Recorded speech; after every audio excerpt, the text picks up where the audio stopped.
It is 11:47 on a Friday night, and the line outside stretches half a block. Inside, 600 bodies press against the bar, and the register never stops. By closing time, the night's revenue crosses $40,000. To the crowd, to the aspiring investor watching from the VIP rope, this looks like a machine printing money. It is not. The $40,000 is a gross number, and gross numbers lie. Before a single guest arrived, the club had already bled cash for 6 days. The rent meter ran through Monday's empty floor. The liquor delivery arrived Wednesday and was paid for on terms that expire in 30 days. The insurance premium cleared Thursday morning. The headline DJ negotiated his fee in October for a booking in December, and that money was already committed before the first drink was poured. Consider the arithmetic hidden beneath that glowing 40,000. Roughly 12,000 vanishes into payroll for the weekend. Another $1,500 a night covers the rent when you divide a $50,000 monthly lease across the operating calendar. The DJ takes $8,000. Security takes $2,000. Alcohol cost of goods, even at brutal markups, still consume several thousand more. Card processing fees skim 2% off every bottle sold. Broken glassware, comped drinks for promoters, spilled inventory, and the manager's discretionary giveaways erode the rest. What looked like $40,000 of profit is, on a good night, perhaps $8,000 to $10,000 in actual margin. And that is only if the room stayed full and nothing went wrong. And things go wrong. A slow Saturday erases Friday's gain. A single fight erases the month. The illusion is that revenue equals wealth, when in reality the nightclub is one of the most expensive rooms on earth to keep open, hour by hour, whether or not anyone walks through the door. The crowd sees champagne and light. The owner sees a spreadsheet that must be refilled every 7 days or the entire operation collapses. And of every cost draining that $40,000, one arrives before the doors ever open, before the ice is cut, before the first name is checked at the rope: the rent.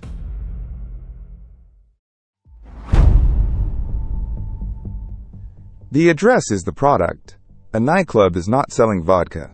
It is selling a location that people want to be seen inside, and that location is the single most punishing line on the balance sheet. In Manhattan's Meatpacking District, in Miami's South Beach, in the Las Vegas Strip's casino corridors, prime venues carry rents of $30,000 to $60,000 a month, sometimes higher. That figure is fixed. It does not care about weather, holidays, or a slow January. Divide $60,000 across 30 days, and the room costs $2,000 daily simply to exist. Why pay it? Because location manufactures desirability. A club on the wrong corner, 3 blocks from the action, can offer better sound, cheaper drinks, and a superior DJ, and still die empty because nobody photographs themselves outside a forgettable street. The right address does the marketing for free. Proximity to hotels, to foot traffic, to other venues that feed a crowd from bar to club at midnight is worth more than any advertisement. Square footage compounds the math. A 10,000 square foot venue commands a premium not only in rent, but in build-out. Owners routinely spend $1 to $3 million on interiors. Imported marble, custom LED walls, hydraulic DJ booths, bathroom finishes that signal exclusivity. That capital is borrowed or invested against a lease that may run only 5 years. The landlord holds enormous leverage. Miss 2 months and the eviction notice arrives. The improvements you paid for stay bolted to the walls the landlord now releases to your successor. This is why the best addresses both make and break clubs. The location that fills the room on Friday is the same location whose rent bankrupts you across 3 bad weekends. Operators sign personal guarantees, staking their homes on the assumption that the crowd never leaves. But crowds are fickle, and rent is not. The lease is a fixed weight strapped to a business built entirely on fashion. Yet even a signed lease and a perfect address grant nothing without one more document, a piece of paper that can be revoked in a single night: the liquor license.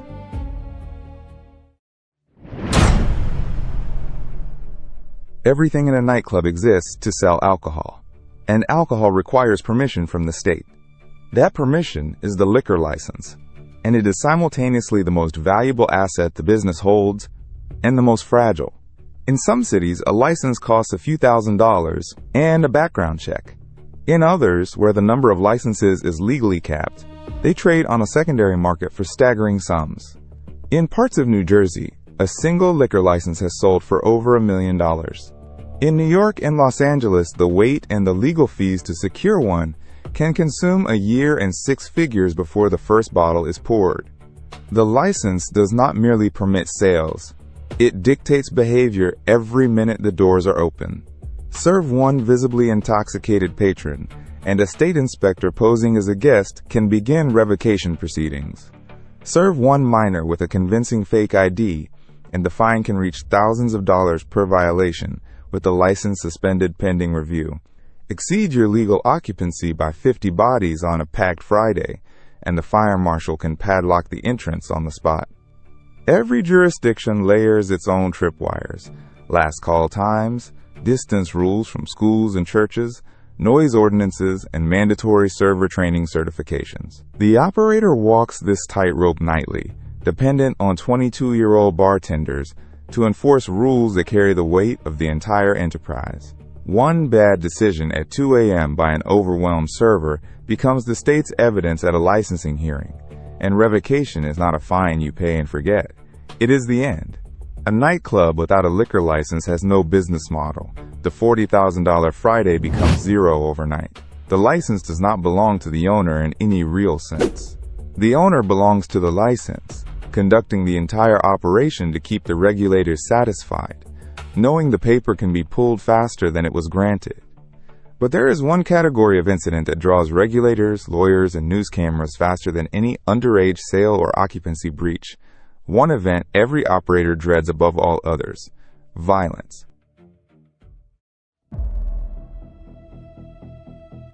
Alcohol, crowds, ego, and darkness are a chemical formula for conflict, and the nightclub is built entirely from those ingredients.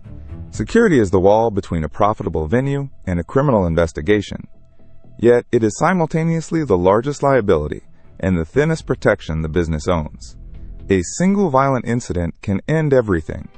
When a fight becomes a stabbing, when a shooting empties the room at 1 a.m., the consequences cascade with terrifying speed. Police file reports. Local news names the venue. The licensing board schedules an emergency review. Injured patrons retain lawyers, and the lawsuits that follow can seek millions, alleging negligent security, overservice of alcohol, and failure to protect guests. Insurers, watching the claim, raise premiums or cancel coverage entirely, and a club that cannot obtain liability insurance cannot legally operate. One night of violence can trigger a chain reaction that ends in permanent closure within weeks, so operators spend heavily on defense. A serious venue employs 8 to 15 security staff on a busy night at $25 to $40 an hour each, plus a head of security, ID scanners, metal detecting wands, and dozens of cameras recording every square foot for the inevitable subpoena. That is thousands of dollars per weekend spent not to make money, but to prevent catastrophe. Yet the protection remains thin. A bouncer can pat down a guest at the door but cannot read intentions. Two men who arrive as friends at midnight can become enemies over a spilled drink at 2. Security can eject them, but the confrontation may simply move to the sidewalk, where the club is still legally exposed. The staff are often young, undertrained, and physically outmatched by a hostile crowd. Use too little force, and someone gets hurt inside. Use too much, and the club is sued for the beating itself. There is no clean outcome, only degrees of exposure. Every night, the owner gambles that the room's chemistry stays stable until closing. But even a flawlessly secured, perfectly licensed venue in the best location still burns cash on the two forces that define whether anyone shows up at all: the people working the floor and the sound filling the room.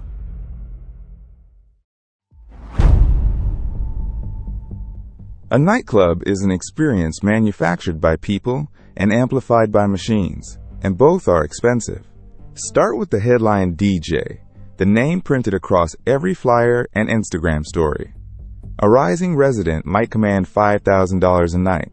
An established touring act charges $20,000, $30,000, even $50,000 for a single set, and the elite international names exceed that entirely. The club pays this fee whether or not the crowd materializes, wiring deposits weeks in advance and covering flights, hotels, and rider demands. The DJ is the marketing, the draw, and the risk, all in one contract signed months before anyone knows if the night will sell. Beneath the booth runs an army. A busy venue staffs 12 to 20 bartenders, dozens of cocktail servers, barbacks hauling ice and restocking bottles, hosts managing the door and the reservation book, coat check, porters, sound and lighting technicians, and floor managers coordinating the chaos. Ad promoters paid in cash and commission to fill tables, and weekly payroll for a serious club climbs well into six figures. These are not salaried employees on predictable schedules. They are a small workforce mobilized for roughly 15 operating hours a week, meaning the entire labor cost is compressed into 2 or 3 frantic nights. Then there is the sound, the invisible product every guest actually buys. A world-class system costs $200,000 and up. Line arrays, subwoofers tuned to shake the chest without distorting, acoustic treatment hidden in the walls, and a lighting rig synchronized to every drop. When the bass hits correctly, the room feels alive, and bottles sell themselves. When the system is muddy or the technician mixes poorly, the energy dies and a dead room empties fast. The sound and the talent together define the entire experience, the reason someone chooses this venue over the 20 others within walking distance. Yet all of it, the $50,000 DJ, the six-figure payroll, the $250,000 speakers, exist to serve one purpose, one transaction that quietly generates more profit than everything else combined. Beneath the lights and the music, the real money lives in a bottle of vodka and the table it sits on.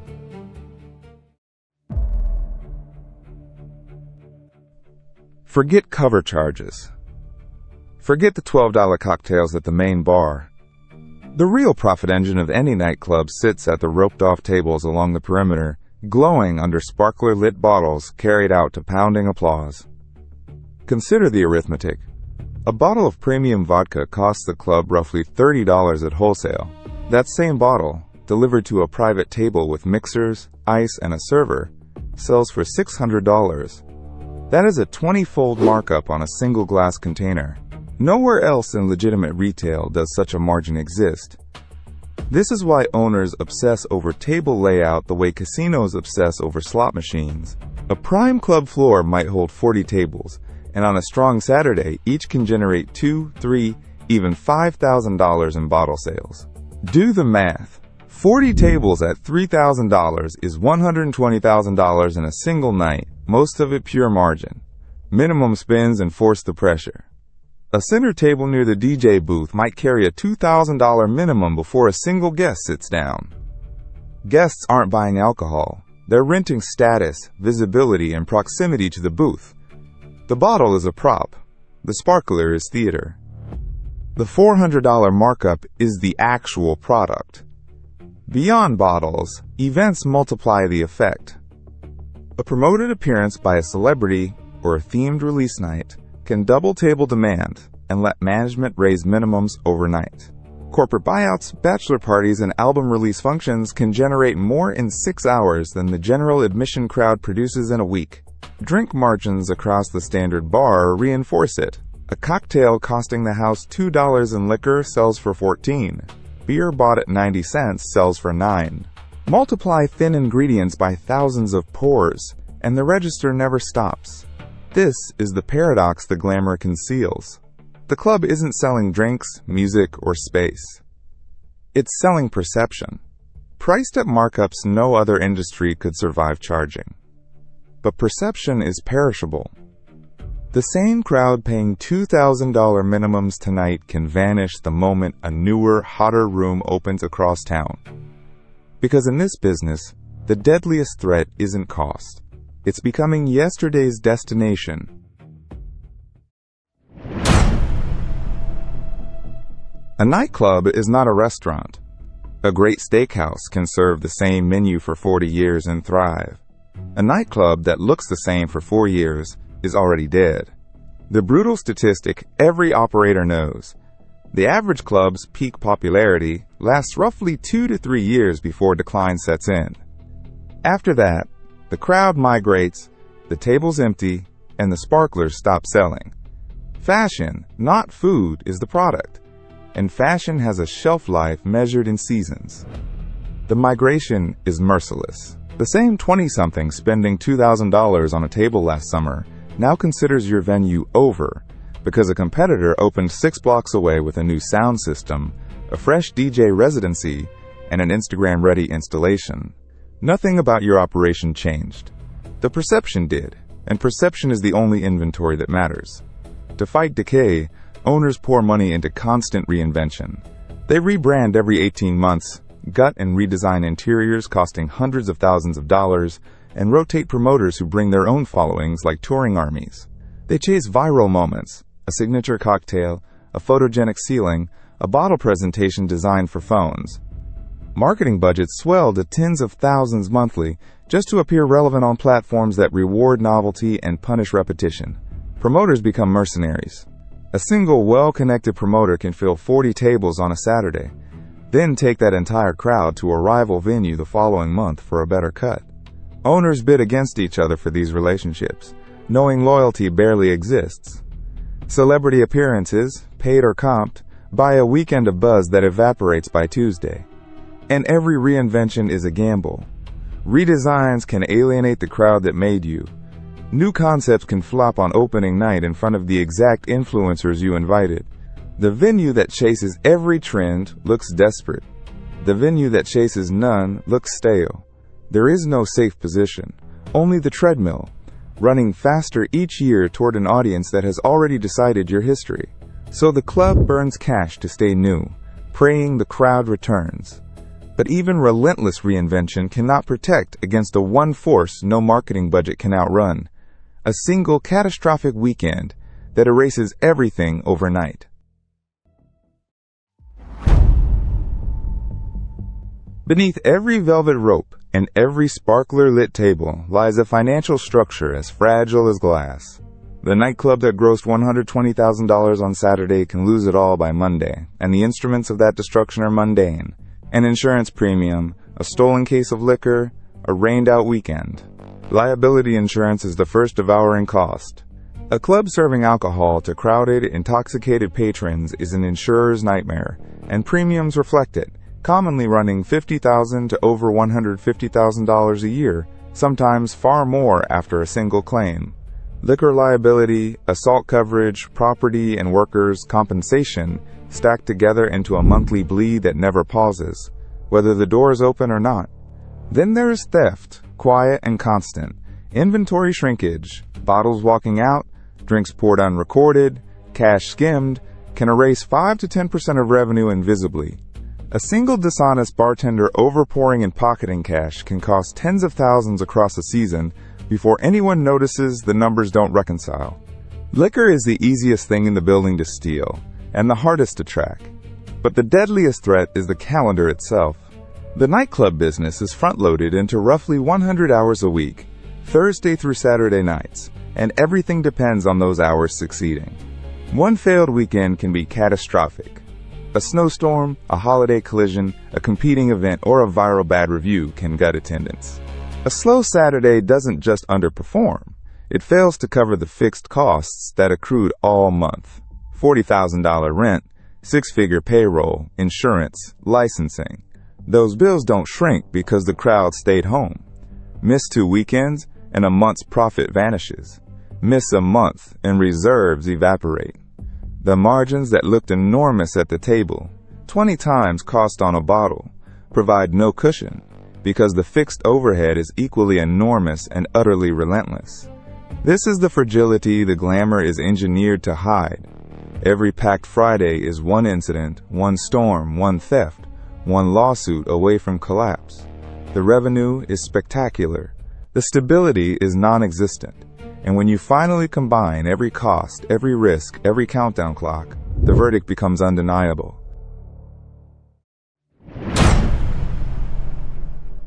Now assemble the full ledger, $40,000 on a Friday, 20-fold markups on bottles, tables generating $100,000 a night. By every visible measure, the nightclub is a machine printing money. And yet the statistic that ends this story is unforgiving. Most nightclubs fail within their first 2 years, despite enormous cash flow. Cash flow is not profit. That is the fatal misunderstanding that destroys operators. Money pours through these businesses in torrents, hundreds of thousands weekly, but it pours out just as fast. Rent of $30,000 to $60,000 a month. Payroll in 6 figures. DJs commanding $5,000 to $50,000 a night. Liquor licenses worth up to $1 million, revocable in a single violation. Insurance premiums exceeding $100,000 in a year. Security that is simultaneously the largest liability and the thinnest protection. The revenue is real, so is everything eating it. Then layer the risks that don't appear on any spreadsheet. One violent incident can trigger lawsuits, license reviews, and permanent closure. One failed weekend erases a month of profit. One licensing problem shuts the doors overnight. An even flawless operation cannot defeat time, the 2 to 3 year fashion cycle that turns tonight's hottest room into next year's empty warehouse. The nightclub owner is playing a game rigged against duration. To win, everything must go right. Every weekend, indefinitely. The crowd must arrive. The promoters must stay loyal. The license must survive. The storms must miss. The fights must not happen. And the fashion must not fade. To lose, only one thing must go wrong. Once. That asymmetry is why the house always closes. Not because the business can't make money. It makes staggering sums. But because it cannot reliably keep it and cannot survive the single bad night that arithmetic guarantees will eventually come. The velvet rope, the sparklers, the bottle service, the DJ, the packed dance floor at 2 in the morning. All of it is a performance staged over a financial structure that could collapse before the lights come up. The patrons pay for a fantasy of effortless wealth and status. The owners pay far more, chasing the same illusion from the other side. Because in the economics of the nightclub, glamour is the most expensive illusion.